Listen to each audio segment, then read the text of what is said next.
akhbarurdu.com। आदाब, मैं खबरों के साथ अहमद रजा। 27 जनवरी पटना हाईकोर्ट ने रियासत बिहार के 609 मदारिस की इमदाद पर रोक लगा दी है।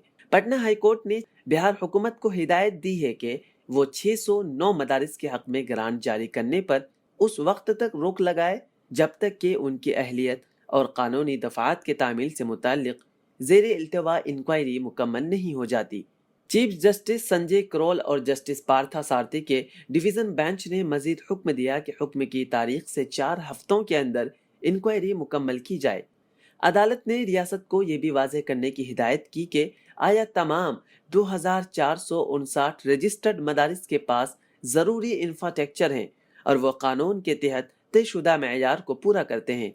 अदालत ने इस मामले में हिदायत जारी करते हुए इल्ज़ाम लगाया कि बिहार स्टेट मदरसा एजुकेशन बोर्ड एक्ट 1981 के सेक्शन 2C के दायरे कार में आने वाले कुछ तालीमी इदारे हुकूमत के करारदाद नंबर 1090 मौर्ख 29/11/1980 के मुताबिक जाली मवासिलात की बुनियाद पर 16/12/2001 को माली इमदाद फराहम की गई।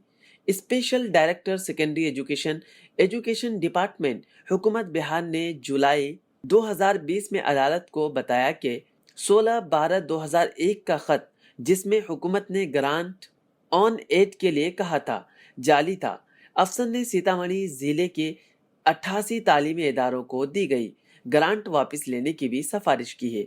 हाई कोर्ट के बाद के अहकामात की बुनियाद पर रियासती हुकूमत ने बिहार के दिगर अजला में वाक़ई तमाम 609 तालीमी इदारों का जायजा लेने के लिए एक 3 रुकनी कमेटी तश्कील दी थी जो इमदाद हासिल कर रहे हैं। ताहम अदालत ने नोट किया कि रियासती हुकूमत ने जिला सतह की कमेटियों के जरिए की गई इंक्वायरी के नताइज को रिकॉर्ड पर नहीं रखा। अदालत ने कहा कि ये कहा गया है कि एडिशनल चीफ सेक्रेटरी महकमा तालीम हुकूमत बिहार ने जिला मजिस्ट्रेटों को याद दहानी भेजी है। ख्याल है कि हुकूमत खुद साल 2020 में अकेले सीतामढ़ी जिले में पहले ही जांच शुरू कर दी है। akhbarurdu.com